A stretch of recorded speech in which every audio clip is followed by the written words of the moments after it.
Be glorified. Be glorified. Be glorified. Be glorified. Be glorified. Be glorified. Be glorified in the heavens. Be glorified in the earth. Be glorified in this temple.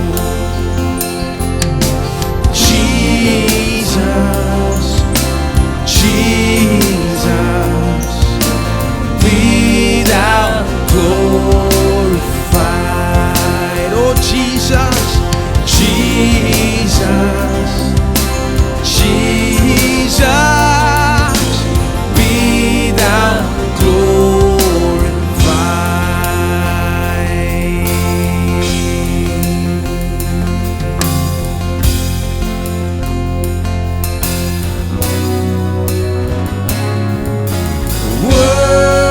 Worship the Lord.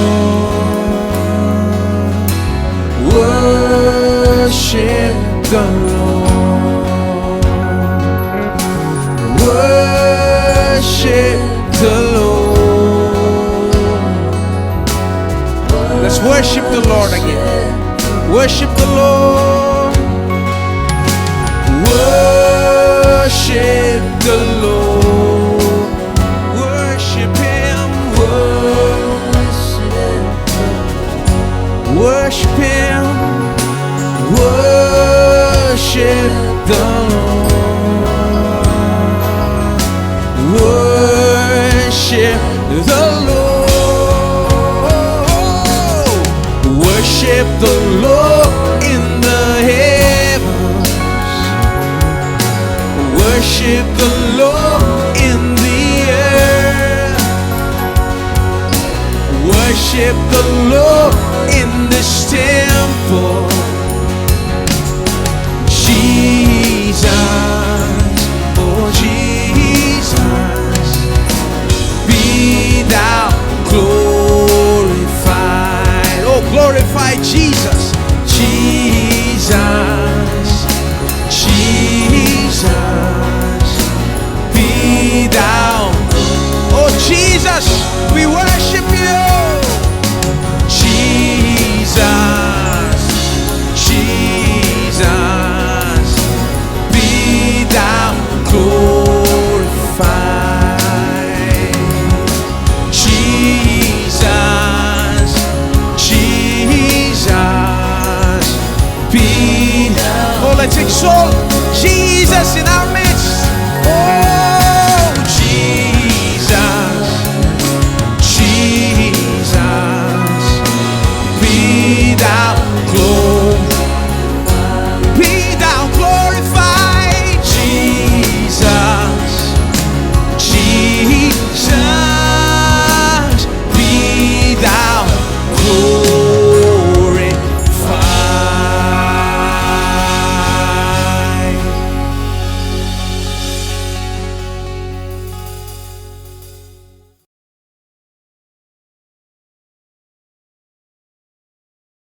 Faith is necessary to have the supply of all our material needs. That's what Jesus taught. That's the way Jesus taught faith. Some people don't want to teach faith like that, but that's the way Jesus taught it, for your information. When they were worried, he said, why? Oh, you have little faith. It says your problem is you don't have faith. If you had faith, you'll be rejoicing in God's provision and expecting God to meet all your needs. He says, next verse, Matthew 8, verse 10. The Roman centurion comes to Jesus. He wants for Jesus to heal his servant at home who's laid up in paralysis, He's bedridden. And Jesus says, okay, I'll come and heal him. And the man says, no, I'm not worthy that you should come to my house. And then he says something very significant. He says, just speak one word and my servant will be healed. Distance is no problem. He can be living in a totally another town, miles away. That's not a problem. This man seems to have understood what the Jewish people themselves were not able to understand. He's a Gentile. He's a Roman centurion. He seems to understand better. He's seen Jesus, that when he spoke, demons fled from people. When he spoke, the blind saw, the deaf heard, the lame walked, even dead were raised. He has come to know something about Jesus, that he had some authority, some spiritual authority. So he says to Jesus, I am a man with authority. When I say to one come, he comes. When I say to another go, he goes. He's a military officer. I know, I understand authority, but you are different. You have a spiritual authority. When you command a sickness to leave, it leaves. When you command a ear to be opened, it opens. So, he says, you just speak one word. You don't have to come to my house. I'm not worthy. Just speak one word. My servant will be healed. And Jesus looks at the disciples.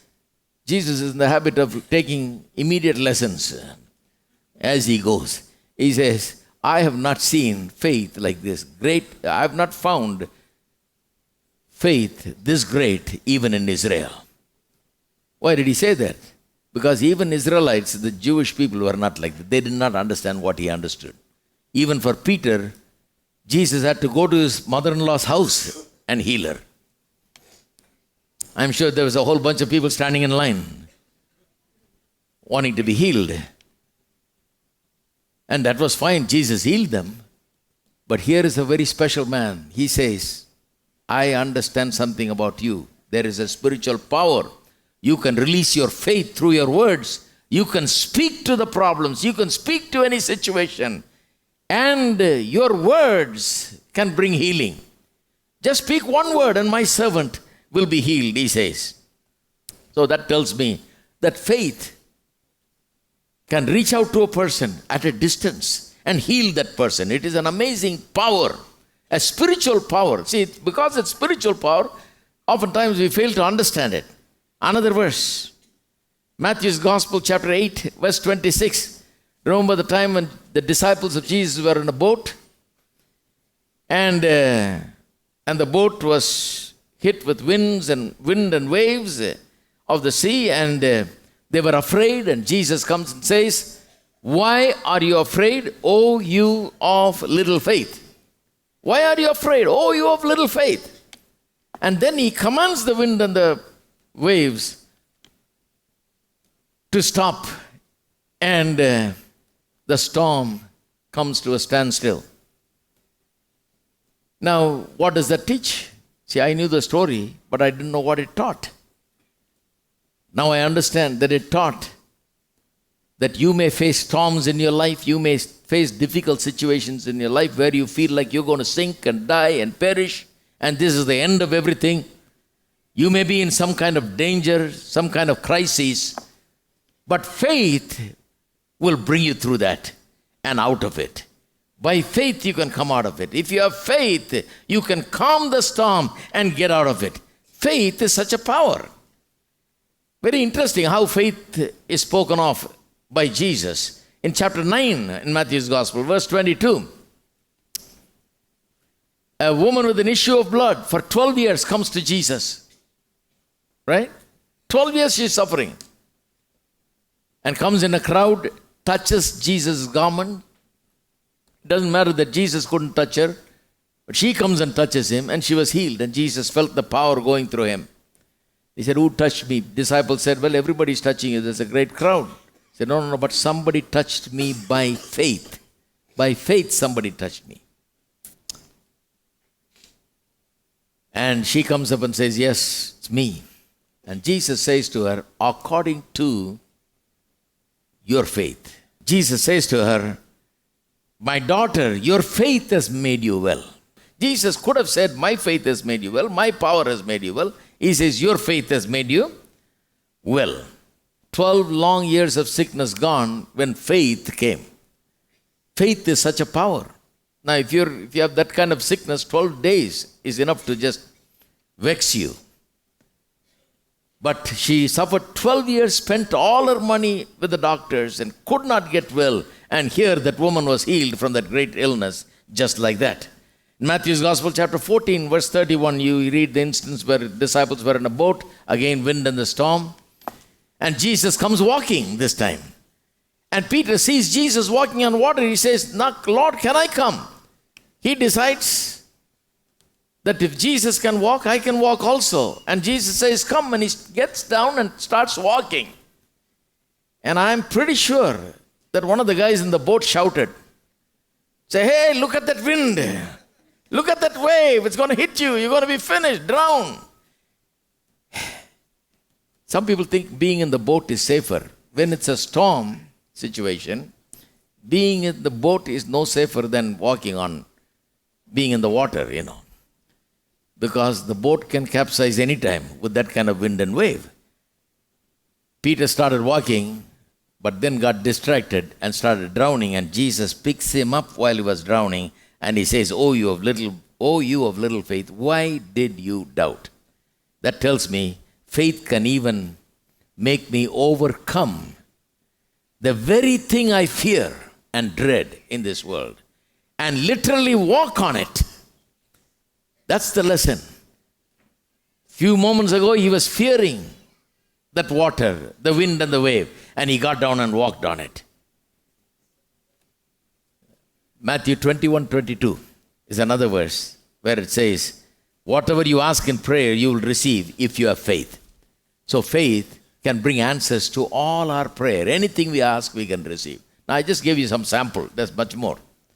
Now, you go and read every verse where it's talking about faith. Mostly it will be like this. It's just like Hebrews 11. By faith, something great happens. When faith is there, something here. When faith is not there, fear is there, dread is there. But I want to pay attention to one particular passage. I said all this to bring you to Luke chapter 17.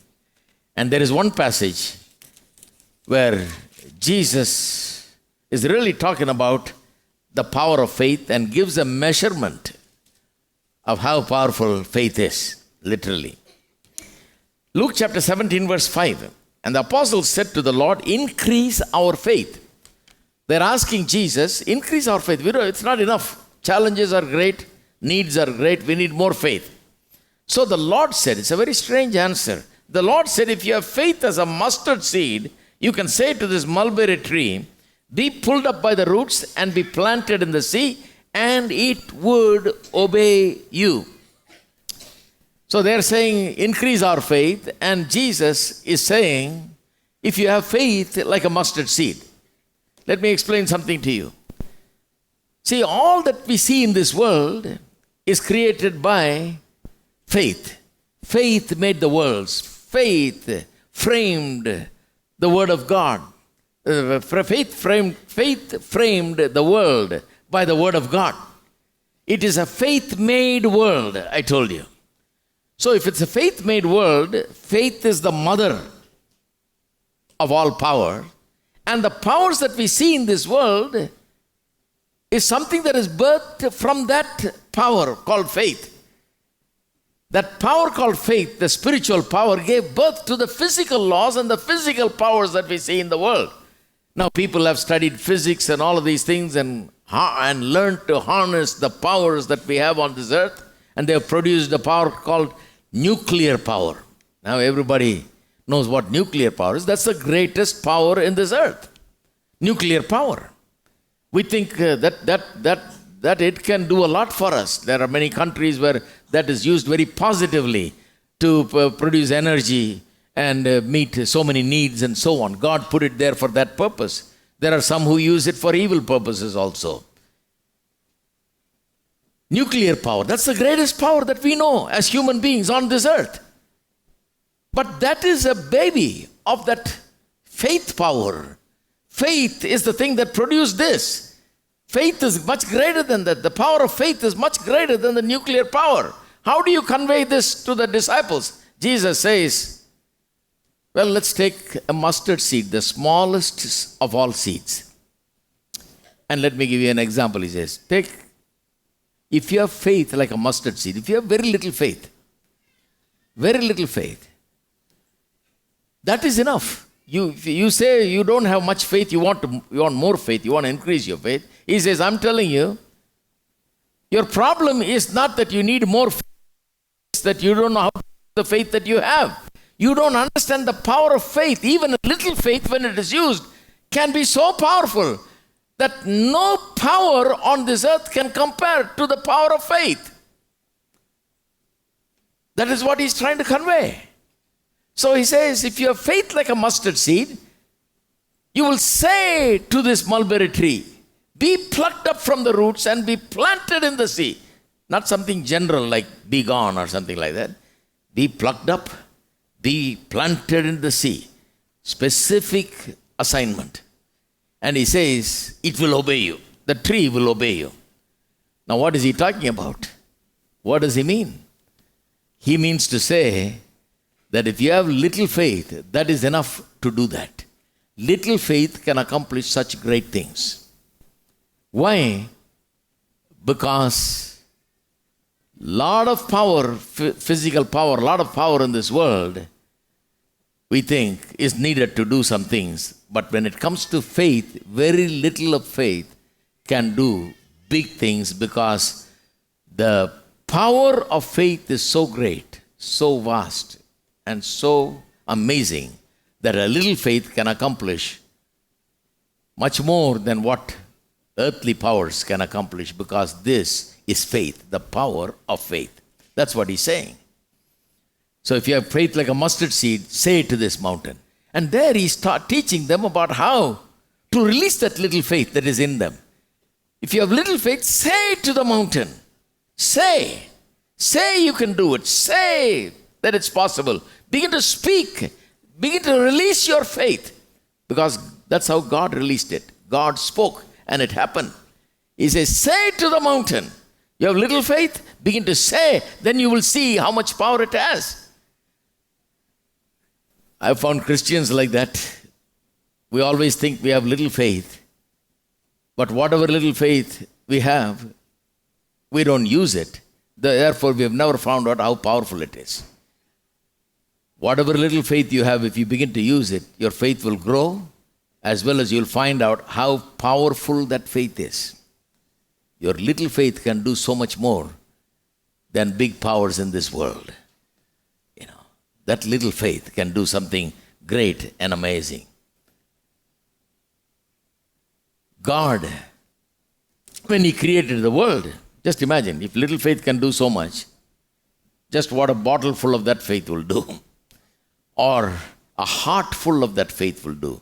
The whole world was created with a faith that came and proceeded from the heart of God. When I say the heart, I'm not talking about this heart that pumps blood, the physical organ. I'm talking about man's inner being. God spoke from his heart, from who he is.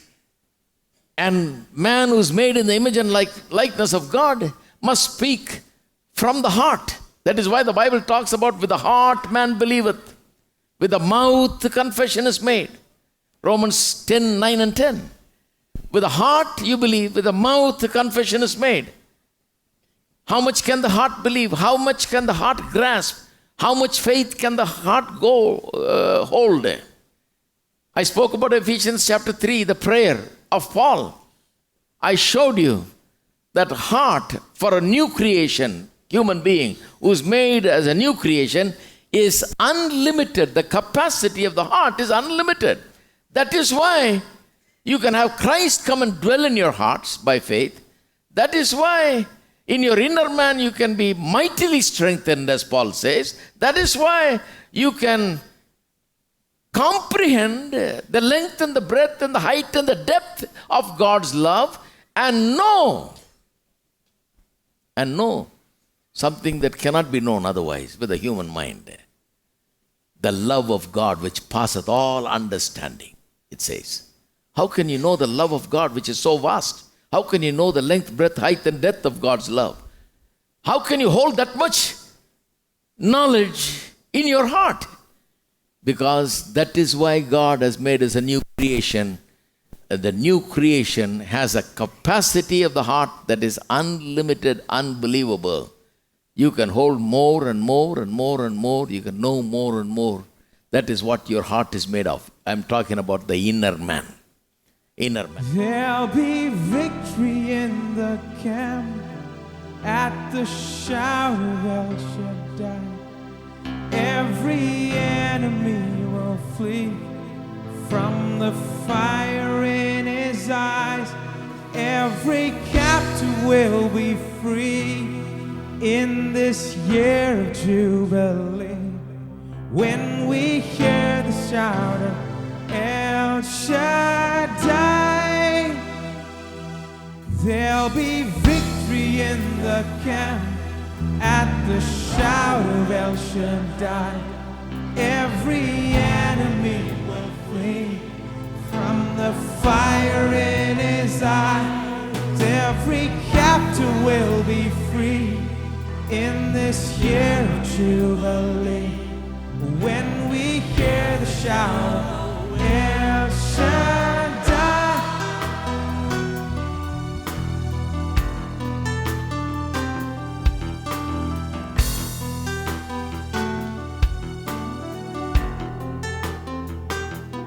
can you hear it?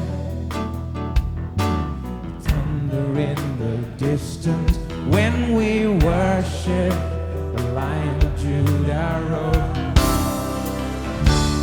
Strongholds crumble all around us in the presence of our Lord. There'll be victory in the camp at the shout of El Shaddai. Every enemy will flee from the fire in his eyes. Every captive will be free in this year of Jubilee. And we hear the shout of El Shaddai. Oh, there'll be victory in the camp at the shout of El Shaddai. Every enemy will flee from the fire in his eye. Every captive will be free in this year of Jubilee.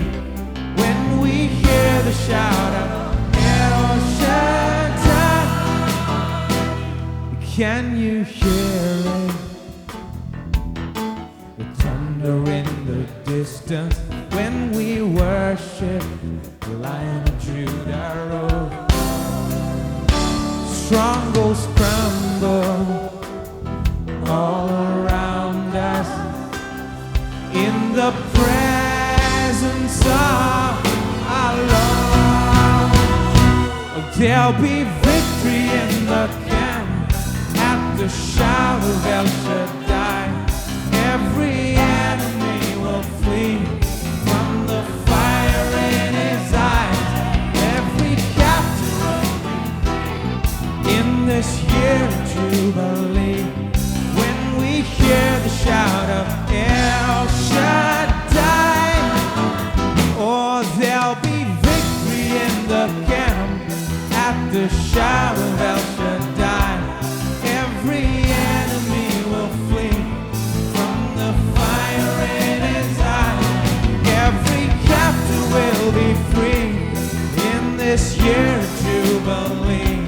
When we hear the shout of El Shaddai, oh, there'll be victory in the camp at the shout of El Shaddai. Every enemy will flee